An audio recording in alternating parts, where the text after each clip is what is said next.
He stepped onto a plane with $20 and a secret and stepped off into legend. Good evening, I'm Julian Cross. And tonight, we open a file that has remained unsealed for over half a century. A file that begins with a quiet man in a dark suit and ends with a question mark scattered across the forests of the Pacific Northwest. This is the story of D.B. Cooper, the only person in American history to successfully hijack a commercial aircraft, extort a fortune, and vanish into thin air. No body, no confession, no closure, just a name that refuses to fade, and a mystery that has consumed investigators, inspired imitators, and captured the imagination of an entire nation. What you're about to hear is not a simple tale of crime. It's a story about audacity and planning, about a single autumn evening when one man held an entire system hostage with nothing but calm words and a briefcase. It's about the moment when modern aviation security was born from failure. And it's about the uncomfortable truth that sometimes the person who breaks all the rules becomes the one we can't stop talking about. So settle in. Turn down the lights, because this file, the Cooper file, is one that has kept federal agents awake for decades. And tonight, it might just keep you up too. If stories like this fascinate you, if you find yourself drawn to the unsolved and the unexplained, then subscribe to this channel. Because every week we open another file, and I promise you, some of them are darker still. Let's begin at the beginning. November 24th, 1971. The day before Thanksgiving, Portland, Oregon. Picture the scene. Portland International Airport on a gray Wednesday afternoon. Travelers hurrying through the terminal, eager to reach family dinners and holiday tables. The air thick with cigarette smoke and the metallic echo of departure announcements. Outside, a light rain falling, the kind of rain that never quite stops in the Pacific Northwest, just pauses between breaths. And into this ordinary moment walks a man who is about to rewrite the rules of air travel forever. He's unremarkable in every way that matters for a man about to commit an extraordinary act. Mid-40s, perhaps. Around 6 feet tall, maybe 175 pounds. Brown eyes behind dark sunglasses. Black hair, wavy, beginning to recede at the temples. Olive complexion. He wears a dark business suit, pressed and proper. A white collared shirt. A black tie held in place by a mother-of-pearl pin. Black loafers. A lightweight black raincoat draped over one arm. And in his other hand, a black attaché case. He could be anyone. A businessman. A salesman. A father heading home for the holiday. He could be invisible. He approaches the Northwest Orient Airlines counter with the practiced ease of a man who has done this before. His voice is calm, measured, forgettable. He asks a specific question, one that investigators would later recognize as significant. He wants to know, is this flight operated by a Boeing 727? The answer is yes. He pays cash for a one-way ticket, $20. Flight 305 to Seattle. Departure time, 2:50 p.m. The flight will take 30 minutes. He gives his name as Dan Cooper. Not D.B. Cooper. That's a media error that will stick forever. A mistake by a reporter who misread the name. But the man at the counter that day called himself Dan Cooper. A name as ordinary as his appearance. A name that would become anything but. He boards the aircraft with the other passengers. 36 souls in total, plus a crew of 6. The Boeing 727 is only about a third full. A sleepy midweek flight, a puddle jump to Seattle, nothing remarkable. Captain William Scott commands the aircraft. First Officer William Ratatzak serves as co-pilot. Flight engineer Harold Anderson monitors the systems. In the cabin, flight attendants Florence Schaffner, Alice Hancock, and Tina Mucklow prepare for a routine 30-minute service. Cooper takes his seat in row 18, the rear of the cabin. He orders a bourbon and soda. He lights a cigarette. This is 1971, remember? When smoking on planes was as common as peanuts and impatience. He seems relaxed, calm, not nervous or jittery or suspicious. Just another passenger on just another flight. At 2:50 p.m., Flight 305 pushes back from the gate. The engines spool up. The aircraft lifts into the grey Portland sky, climbing through the rain clouds towards Seattle.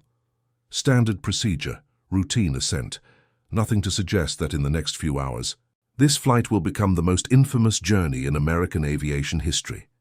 And then, Somewhere over the forests of Washington State, the man who called himself Dan Cooper makes his move. He takes out a piece of paper, handwritten, folded. He passes it to flight attendant Florence Schaffner, who's walking the aisle. She glances at it, assumes it's a phone number. Male passengers hitting on flight attendants was an occupational hazard in those days. She tucks it into her pocket without reading it. But Cooper leans forward. His voice is quiet, almost apologetic. He says, and we can only imagine the exact words, but the message is clear. He says she should read the note. Now. Schaffner unfolds the paper, and her world changes. The note reads, "Miss, I have a bomb in my briefcase. I will use it if necessary. I want you to sit beside me. You are being hijacked." Imagine that moment, the sudden spike of adrenaline, the disbelief, the thought, is this real? Is this a joke? Schaffner's training kicks in. She keeps her face neutral. She looks at Cooper and she asks him, calmly, professionally, if he's serious. Cooper's response is to slowly, deliberately open his attaché case. Inside, Schaffner sees 8 red cylinders, wires running between them, red insulated. A cylindrical battery. It looks exactly like what someone in 1971 would imagine a bomb to look like. Years later, investigators will theorize that these were probably highway flares wrapped in red paper, harmless stage props. Real dynamite, they'll note, would have been wrapped in tan paper. But in that moment on that plane, with Cooper's calm eyes watching her, Schaffner has no way of knowing this is theater. To her, the threat is real. The bomb is real. The danger is absolute. She sits down beside him. Cooper begins to talk. His voice never rises. He never threatens. He never becomes aggressive or cruel. Multiple witnesses will later describe him as polite, professional even. He tells Schaffner what he wants. The demands are specific, precise, rehearsed. $200,000 in $20 bills, 4 parachutes, 2 front reserve chutes and 2 back main chutes. A fuel truck standing by in Seattle when they land. That's it. No political demands, no manifesto, no ideology. Just money and parachutes and fuel. Schaffner nods. She stands, returns to the front of the cabin, and informs the cockpit of the situation. Captain Scott contacts Seattle Air Traffic Control. The message goes up the chain. Northwest Orient Airlines officials, the FBI, Seattle police, everyone scrambling, trying to process what's happening. For the next 2 hours, Flight 305 circles above Puget Sound, burning fuel, buying time while the authorities on the ground assemble Cooper's ransom. The passengers don't know what's happening. They're told there's a minor mechanical issue. Some complain about the delay. Most just wait, bored, impatient to land and start their Thanksgiving plans. In the cockpit, the crew exchanges messages with Cooper through Schaffner and flight attendant Tina Mucklow, who's been assigned to stay with him. And during these exchanges, Cooper reveals something that catches everyone's attention. He knows things, specific things, technical things. He knows that the Boeing 727 has a rear air stair that can be lowered during flight. This is not common knowledge. In fact, it's barely known outside of Boeing engineers and certain military circles. The CIA had used this feature for covert operations, agents parachuting out of commercial-looking aircraft. But civilian pilots, civilian crews, most had never even thought about it. And yet Cooper knows. Not only does he know it exists, he knows it can't be overridden from the cockpit. He provides flight parameters, precise technical specifications. The plane must fly at no more than 200 knots, roughly 170 miles per hour. The landing gear must stay extended. The flaps lowered to 15 degrees, the cabin unpressurized. The altitude no higher than 10,000 feet. These aren't random demands. Each specification has a purpose. The slow speed and low altitude make a parachute jump survivable. The extended gear and lowered flaps further reduce airspeed. The unpressurized cabin means the rear door can be opened without catastrophic decompression. Cooper has thought this through. Every detail calibrated. Every variable controlled. First Officer Ratitzak will later tell investigators. He displayed a specific knowledge of flying and aircraft in general. When Mucklow shows Cooper how to operate the oxygen system, protocol for an unpressurized cabin, he tells her he already knows where it is. When informed that the parachutes are being retrieved from McCord Air Force Base, Cooper notes correctly, that it's only a 20-minute drive from Seattle-Tacoma International Airport. This is not some desperate criminal improvising a plan. This is someone who has studied, prepared, planned. And now, with calm precision, he's executing that plan step by step. On the ground in Seattle, chaos of a different kind unfolds. Seattle First National Bank employees work frantically to assemble $200,000 in $20 bills. 10,000 bills total. They photograph each bundle on microfilm, recording serial numbers for the FBI. Most of the bills have serial numbers beginning with L, designating them as issued by the Federal Reserve Bank of San Francisco. Seattle police officers rush to a local skydiving school, grabbing 2 reserve parachutes. A local stunt pilot provides 2 main parachutes. Everything Cooper asked for, being gathered with desperate speed, because nobody wants to test whether that bomb is real. At 5:39 p.m., as daylight fades into a gray November dusk, Flight 305 finally lands at Seattle-Tacoma International Airport. The aircraft taxis to an isolated area, away from other planes, away from the terminal. A single vehicle approaches. The money and parachutes are delivered to the rear stairs of the plane. Cooper examines the ransom. He's displeased. The money has been delivered in a large cloth bag, not the knapsack he requested, but he doesn't argue.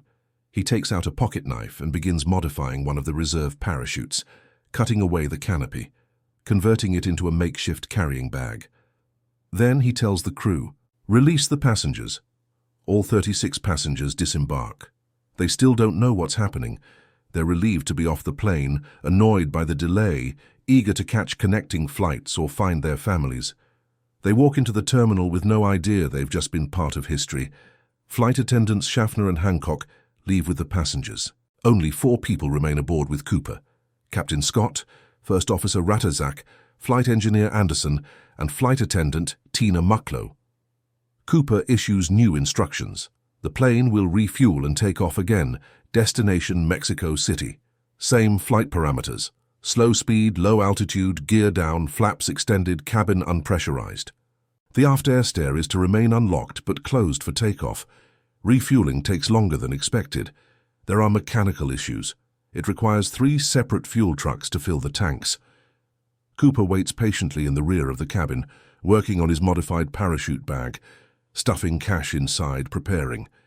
Finally, at approximately 7:40 p.m., with full darkness settled over the Pacific Northwest and a light rain still falling, Flight 305 takes off from Seattle. The aircraft climbs to 10,000 feet and assumes a heading southward, following Victor Airway 23, a designated flight path that will take them over southwestern Washington state. 2 F-106 fighter jets from McCord Air Force Base follow at a distance, trying to track the Boeing without being seen. A Lockheed T-33 trainer joins them, but in the darkness and clouds, visual tracking is nearly impossible. In the cabin, Cooper gives Mucklow her final instruction. She's to go forward into the cockpit, lock the door behind her, and not come back. Mucklow does as ordered. As she walks toward the front of the plane, she turns for one last look. She sees Cooper standing in the rear of the cabin, tying something around his waist. The money bag, presumably. Securing his prize. That's the last time another human being knowingly sees the man called Dan Cooper alive. Mucklow enters the cockpit. The door locks. The crew tries to focus on flying, but they're listening, waiting. They can't see into the rear cabin. They can only monitor instruments and guess at what's happening behind them. At 8 p.m., a warning light illuminates on the instrument panel, the aft air stair indicator. Someone has deployed the rear stairs. The crew's ears pop slightly as cabin pressure changes. The aircraft remains steady, flying south through the darkness at 170 miles per hour, 10,000 feet above the Earth. Then, at approximately 8:13 p.m., the aircraft suddenly pitches upward. The tail drops. It's a pronounced movement, enough that Captain Scott and First Officer Ratazek have to quickly adjust the controls, trimming the aircraft back to level flight. The weight transfer is unmistakable. Something or someone has left the aircraft. Cooper has jumped. The crew maintains course. They fly south for nearly 2 more hours, finally landing in Reno, Nevada at 10:15 p.m. The aircraft is immediately surrounded by police and FBI agents, weapons drawn, prepared for anything. They board the plane. They search the cabin. Dan Cooper is gone. $200,000 is gone. 2 of the 4 parachutes are gone. What remains is a black clip-on tie removed and left behind, a few cigarette butts, some fingerprints on glasses and paper, and one of the most perplexing mysteries in American criminal history. Because somewhere over the dark forests of southwestern Washington, somewhere in the cold rain and wind, somewhere between Seattle and Reno, a man opened the rear door of a Boeing 727, stepped out into nothing and disappeared from the world. But did he survive? That question has haunted investigators for more than 50 years. And the answer? Well, the answer depends on who you ask.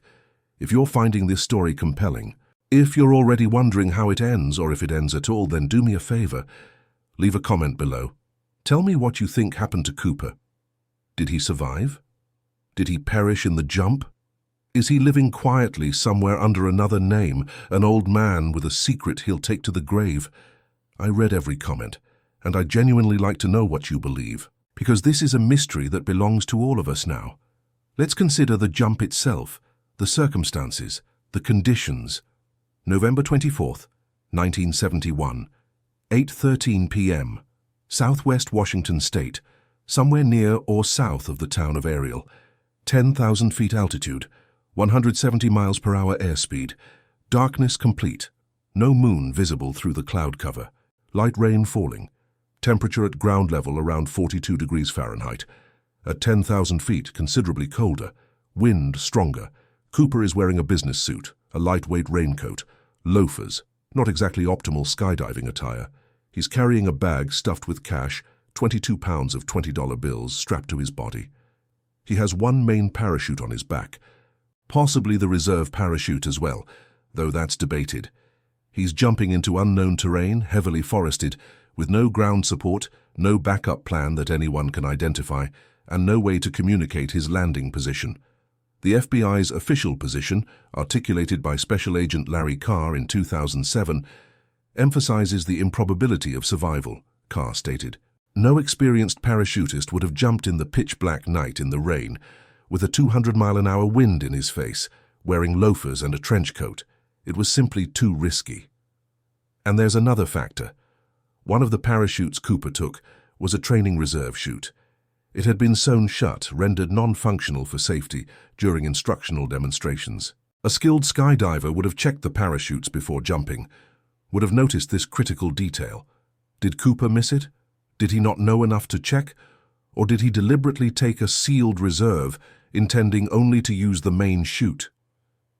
Consider also the terrain below. Southwestern Washington is dense forest, Douglas fir, cedar, underbrush thick enough to stop a man in mid-stride. Rivers and ravines cutting through the landscape. It's rugged country, unforgiving country, landing in trees at night with a non-steerable military parachute. The odds of injury are high, the odds of fatal injury higher still. And then there's the money, $200,000. If Cooper survived, where is it? Why hasn't any of it surfaced? You can't easily spend 10,000 $20 bills without someone noticing. The serial numbers were recorded, banks were alerted, yet in over 50 years, only a tiny fraction of that money has ever been recovered. So the FBI's position is clear. Cooper almost certainly died. Either he was injured in the jump and succumbed to the elements, or he landed safely but couldn't navigate out of the wilderness, or he drowned in one of the rivers. His body, his parachute, and most of his money remain hidden somewhere in the vast forests of the Pacific Northwest, slowly decomposing, slowly being reclaimed by the earth. But not everyone agrees with this assessment. Some researchers point out that Cooper used an NB-6 military emergency parachute. This is a rugged design, built to deploy reliably even in adverse conditions, even during aircraft malfunctions. Military airmen during World War II jumped from damaged bombers in conditions as bad or worse than what Cooper faced. Most survived, and while 170 miles per hour sounds fast, it's actually not unusual for a military jump. At 10,000 feet, Cooper had adequate altitude for the parachute to deploy properly. Even if the canopy took damage during the jump, it would likely still slow his descent enough to survive impact. The cold and rain? Uncomfortable, certainly, potentially hypothermic over time. But if Cooper landed safely and immediately began moving, generating body heat, staying active, he could have walked out. It's not impossible. People have survived worse. The lack of recovered money. Perhaps Cooper buried most of it, planning to retrieve it later. Perhaps he laundered it slowly, carefully, over many years, in ways that left no paper trail. Perhaps he simply didn't spend it, keeping it hidden as insurance or a trophy. And his clothing. Yes, loafers and a raincoat are absurd choices for a parachute jump. But maybe that was intentional. Maybe Cooper planned to look like a businessman, not a skydiver. Maybe he ditched the parachute and harness immediately after landing and walked out of the forest looking exactly like what he claimed to be. A traveler who'd gotten lost hiking. A salesman whose car broke down. Unremarkable. Forgettable. Invisible. There's a certain elegance to that theory, a certain poetry. That Cooper's genius wasn't just in planning the hijacking, but in planning the escape. That he understood the best way to disappear isn't to run, but to blend, to become nobody special, to go back to being the man nobody notices. But theories, no matter how elegant, require evidence. And evidence in the Cooper case is frustratingly scarce. The FBI launched one of its longest and most extensive investigations in Bureau history, the code name NORJAC, Northwest Hijacking. For 45 years, from 1971 until July 2016, the Cooper case remained an active investigation. Over 800 suspects were investigated in the first 5 years alone. Nearly 1,000 people total were examined, interviewed, eliminated, or retained as persons of interest. Hundreds of FBI agents across multiple field offices devoted thousands of hours to tracking down leads. Search teams combed the forests of southwestern Washington. Divers explored rivers and lakes. Every scrap of physical evidence was analyzed and catalogued. And yet, despite this unprecedented effort, no definitive answer emerged. No body, no confession, no smoking gun. The physical evidence left behind by Cooper is minimal. The black tie, removed before the jump, was preserved and later analyzed. In 2007, the FBI successfully extracted a partial DNA profile from the tie. But as Special Agent Fred Gutt explained, a partial DNA profile can only exclude suspects. It can't identify someone. It's a tool for elimination, not confirmation. Fingerprints were lifted from surfaces Cooper touched. Paper, glasses, seat armrests. Several good prints were identified, but none matched anyone in law enforcement databases. Whoever Cooper was, he had no criminal record that left prints on file. And then there's the money. For 9 years after the hijacking, no trace of the ransom surfaced. Not a single $20 bill with those photographed serial numbers. No reports from banks. No sudden spending sprees. Nothing. Until February 10th, 1980. 8-year-old Brian Ingram is camping with his family along the Columbia River near Vancouver, Washington. They're on the north bank, the Washington side, at a spot called Tina Bar. Brian's father is preparing a campfire. Brian is scooping sand to smooth out a fire pit, and his hand hits something solid, something that doesn't belong. He pulls it from the sand. 3 bundles of $20 bills, still bound together by rubber bands. Deteriorated, water-damaged, but unmistakably real money. Brian's father takes the bills, examines them, and contacts authorities. The FBI arrives, records the serial numbers, and confirms what Brian has found: $5,800 of Cooper's ransom. Exact serial number matches to the bills photographed 9 years earlier.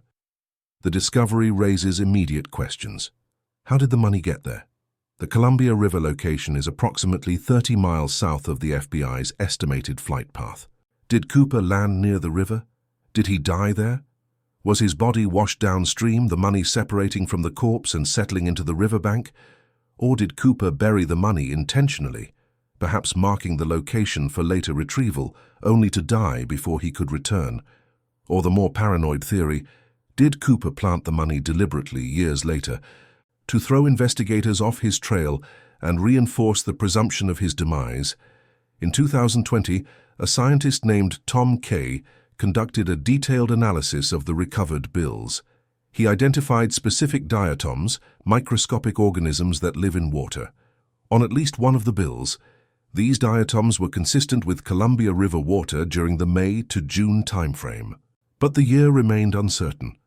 This suggests the money had contact with the river during late spring or early summer of some year after the hijacking. Whether that was 1972 or 1979 or any year in between, we simply don't know. The location of the money, 7 feet above normal water level, 50 feet from the river's edge, suggests it was deposited during a flood event, then remained buried until Brian Ingram's hand happened to find it. But the rest of the ransom, $194,200, has never been found. 10,000 bills vanished as completely as the man who took them. So where does that leave the investigation? With suspects, theories, possibilities, but no certainty.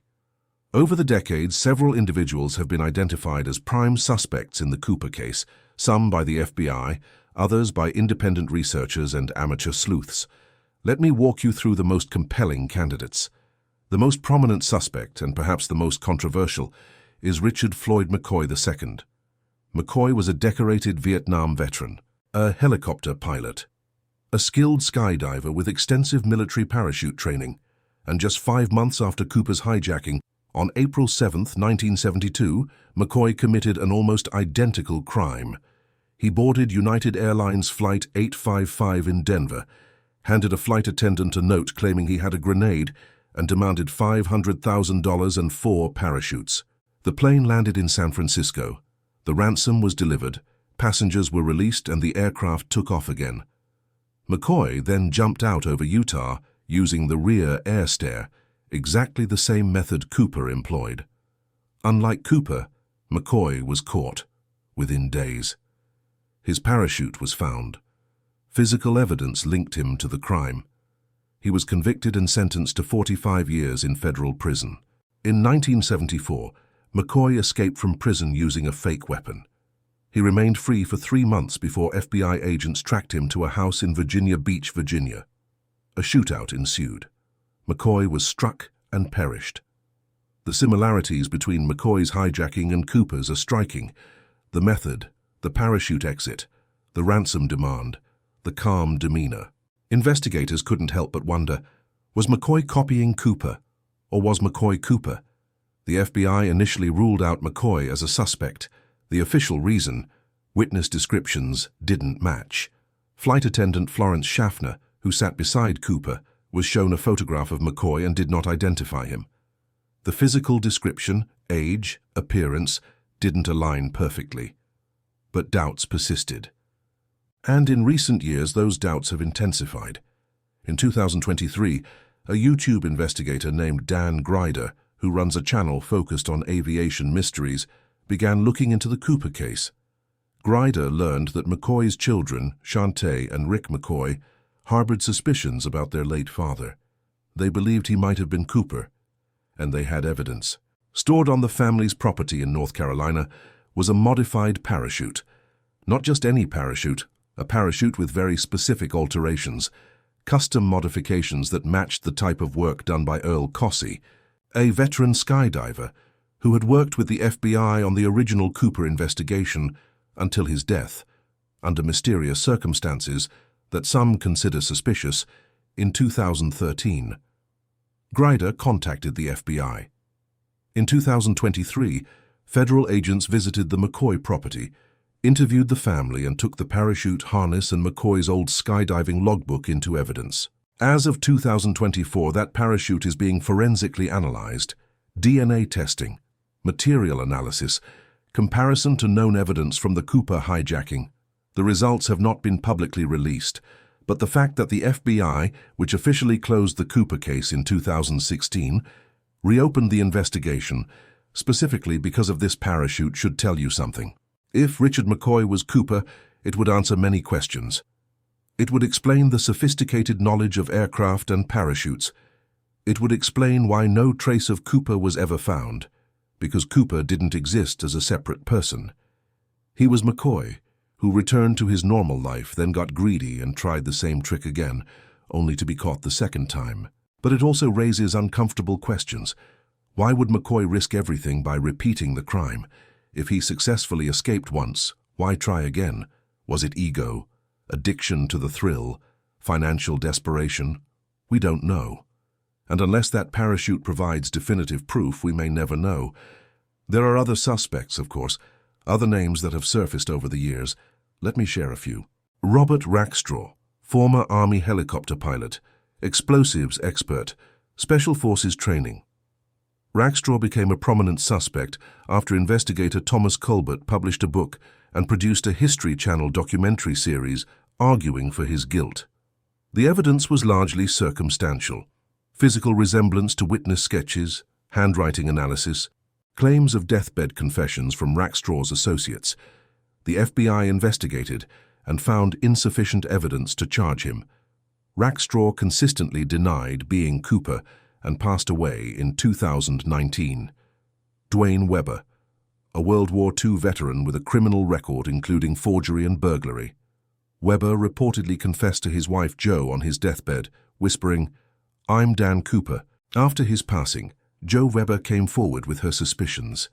She noted that her late husband had an old knee injury he claimed came from jumping out of a plane. He would talk in his sleep about leaving fingerprints on a plane. She found library books with his handwriting in the margins, notes about Cooper and the hijacking. But when the FBI tested fingerprints and DNA, nothing matched. Webber was officially ruled out. Lynn Cooper. Yes, Cooper, same surname. In 2011, a woman named Marla Cooper came forward claiming her uncle, Lynn Cooper, was the hijacker. She described family memories from Thanksgiving 1971. Her uncle returning home bruised and injured, family whispers, strange behavior. The FBI tested DNA from a guitar strap that belonged to Lynn Cooper and compared it to DNA from his widow's daughter. No match. Another theory eliminated. The list goes on. Sheridan Peterson, a technical editor and smoke jumper who lived in Nepal for years. Kenneth Christiansen, a Northwest Orient Airlines employee who allegedly purchased a house with cash shortly after the hijacking. William Gossett, a military veteran whose physical appearance matched witness descriptions. Each name brings with it a web of circumstantial evidence, coincidences, and ultimately no definitive proof. Because the truth about Dan Cooper, whoever he was, remains locked somewhere between probability and possibility, between evidence and absence. And that absence, that void where certainty should be, has allowed something unexpected to grow. If you're still with me, and I hope you are because we're approaching the heart of this story, then I want to ask you something. Share this episode with someone, a friend, a family member, someone who appreciates a good mystery. Because stories like this are meant to be discussed, debated, dissected, and the more people thinking about Cooper, the more chance someone somewhere might remember something significant. You never know. Let's talk about what happened after Cooper's jump, because the consequences of that November night extended far beyond one missing person and one unsolved case. Within days of the hijacking, reporters hit the streets of Seattle, asking ordinary citizens what they thought about Cooper. And the responses were surprising. A taxi driver said, "You've got to admit he was clever. The way I see it, anybody smart enough to take $200,000 just like that ought to make a clean getaway." An Army private, when asked if Cooper should be caught, simply replied, "I hope he isn't." Another man offered, "Technically he should be caught, of course, but in a way I'm glad he got away." This wasn't universal sentiment, certainly. Many people were horrified by the hijacking, frightened by the implications, angry at the violation of trust and safety, but there was a significant portion of the public, more than law enforcement expected, who seemed to admire Cooper, or at least who didn't want him caught. Why? What was it about this particular criminal that resonated with so many people? A sociology professor at the University of Washington named Otto Larsen offered an explanation. He suggested that Cooper's crime represented an awesome feat in the battle of man against machine, one individual overcoming technology, the corporation, the establishment, the system. Context matters here. 1971 was not a year of trust in institutions. The Vietnam War dragged on, with protests and body counts filling the news. The Watergate scandal was brewing, about to explode into public consciousness. Seattle itself was struggling economically. The Boeing recession had devastated the local economy, and unemployment was high. Faith in government, in corporations, in the establishment was at a generational low. Into this cynical, disillusioned cultural moment steps Dan Cooper, one man against the system, no violence, no cruelty, just audacity and planning, and a calm voice making impossible demands. And then he wins, he gets the money, he gets away.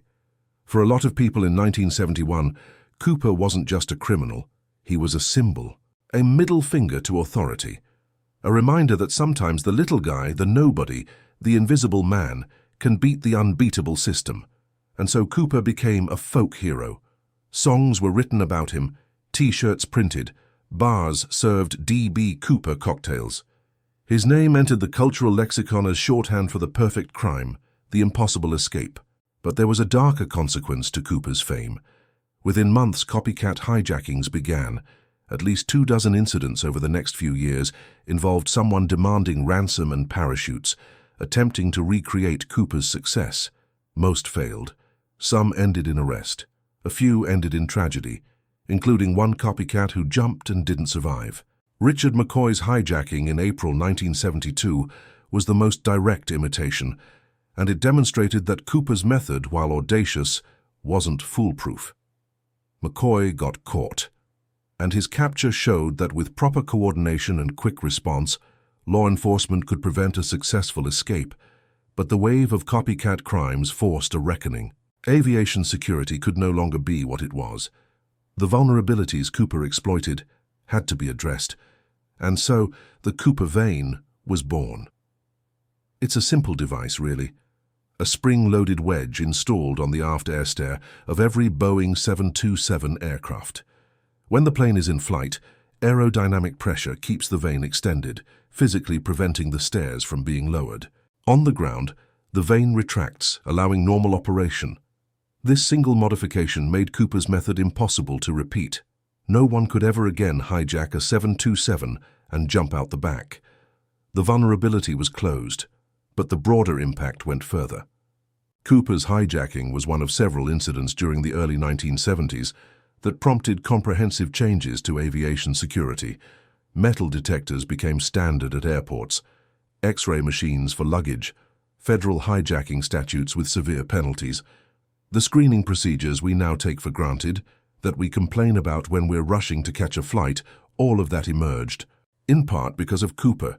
One man's crime reshaped an entire industry, and yet despite the changes, despite the investigations, despite the decades of searching and speculation, Dan Cooper remains free. Or at least the truth about Dan Cooper remains free, uncaptured, unconfirmed, hovering somewhere between legend and reality, which brings us to the present day, to the final chapter, or perhaps not quite the final chapter after all.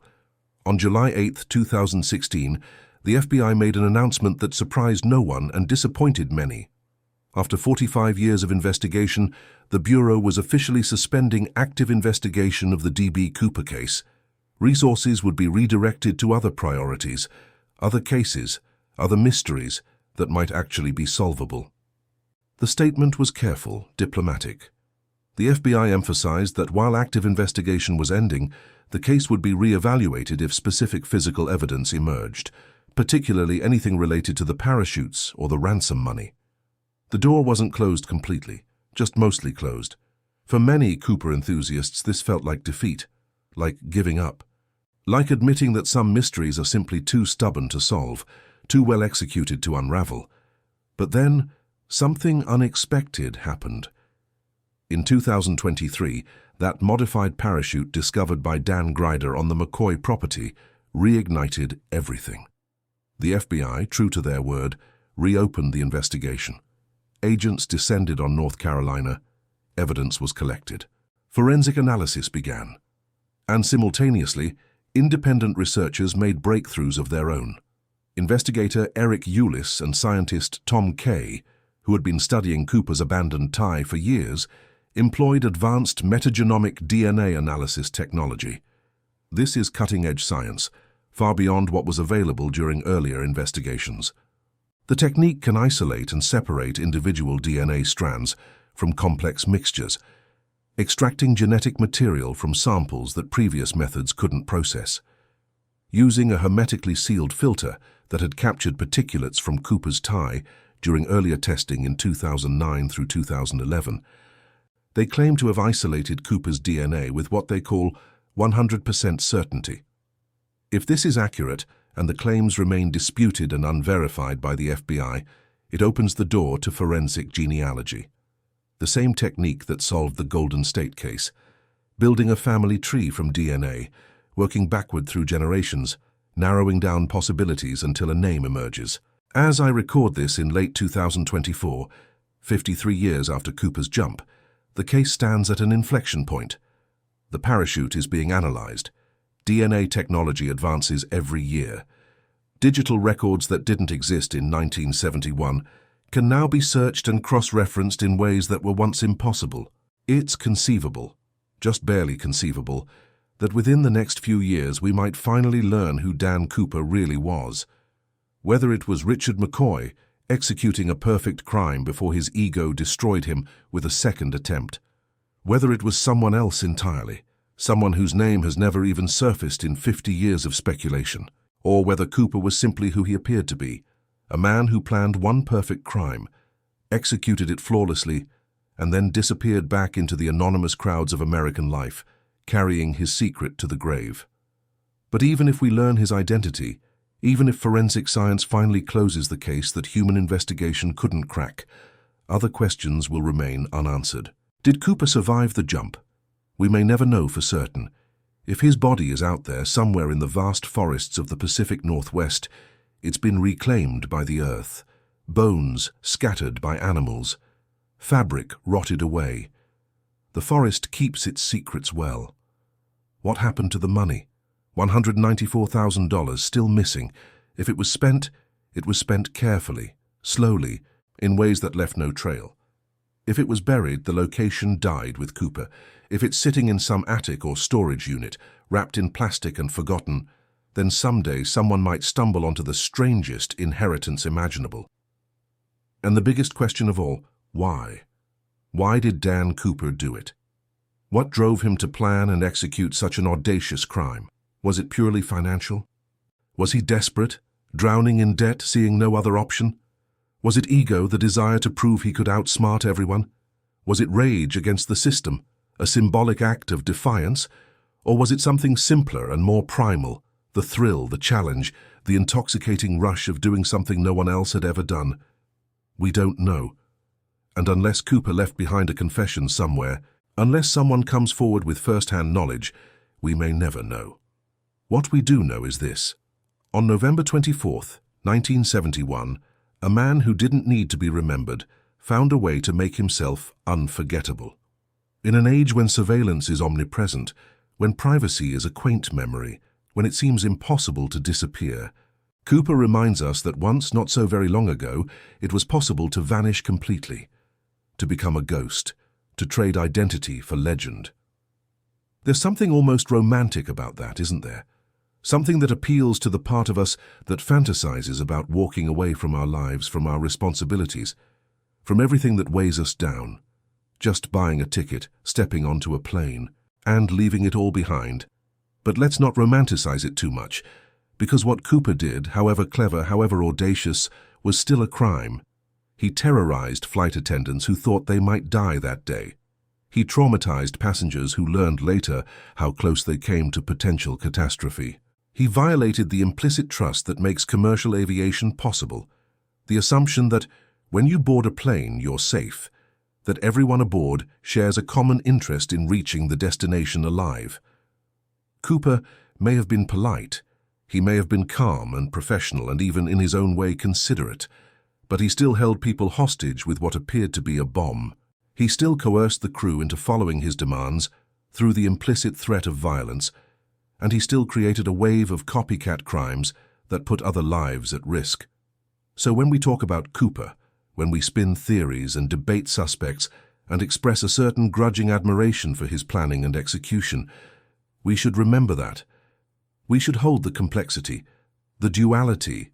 Cooper as both fascinating and reprehensible, as both clever and reckless, as both a symbol of defiance and a cautionary tale about the cost of that defiance. Because in the end, what did Cooper really win? $200,000, most of which he probably never spent.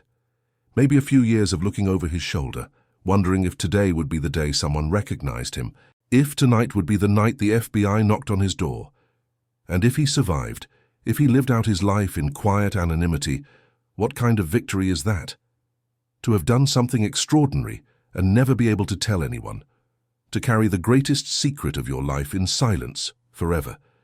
Maybe that's the real price of the perfect crime. Not capture or punishment, but isolation. The inability to share your triumph. The loneliness of a secret that can never be spoken.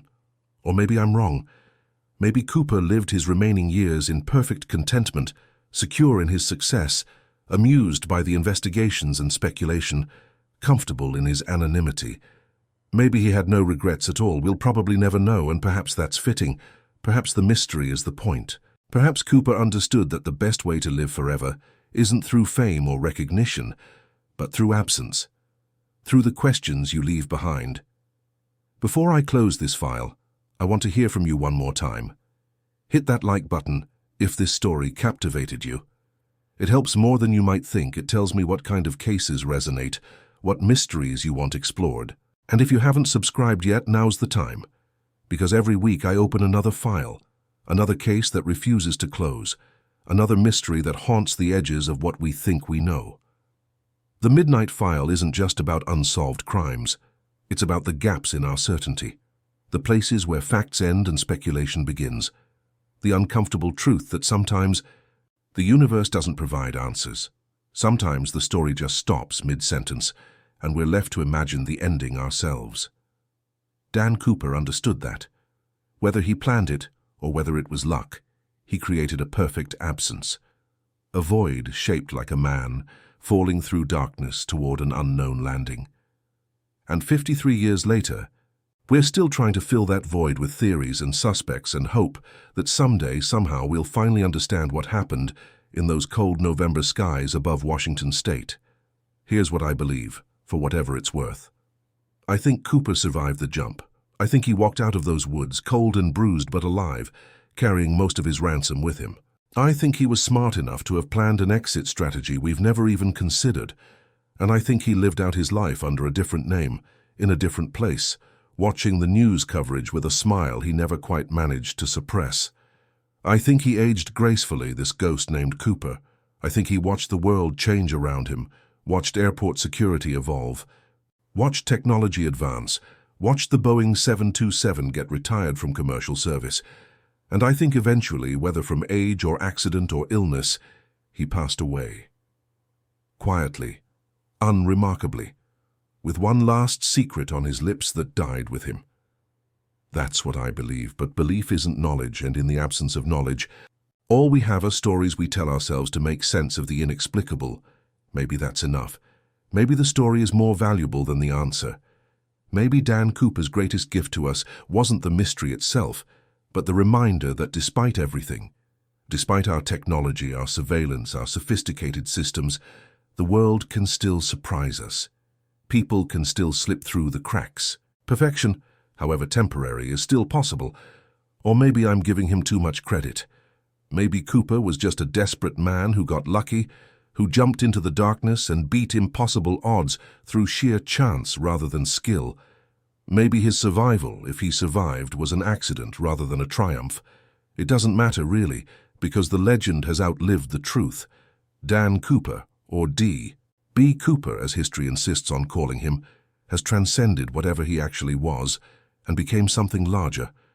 An archetype, a symbol, the man who got away. And in an age when getting away seems increasingly impossible, when every transaction is recorded and every movement tracked, when privacy is a luxury and anonymity a fantasy, maybe that's exactly the kind of story we need. A reminder that once, just once, someone beat the system so thoroughly that we're still talking about it half a century later. The file on Dan Cooper will probably never close completely. Not really.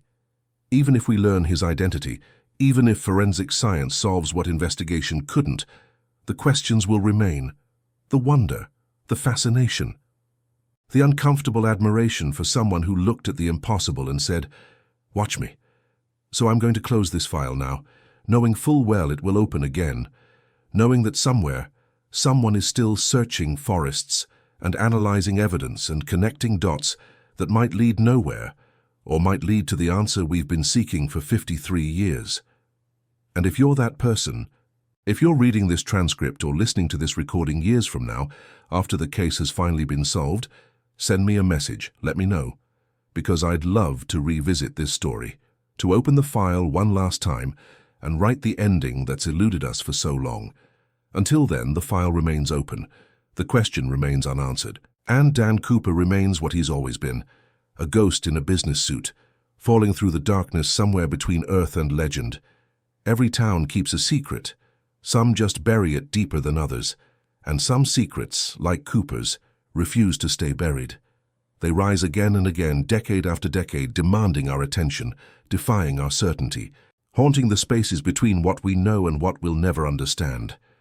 If stories like this stay with you, if you find yourself thinking about Cooper tonight as you're trying to sleep, imagining that moment when he stepped into nothing and disappeared, then you understand why I do this, why I open these files, why I spend hours researching cases that may never be solved, telling stories that may never have endings. Because sometimes the journey is the destination, sometimes the question is more interesting than the answer, and sometimes a mystery endures, not despite the absence of resolution, but because of it. This has been The Midnight File.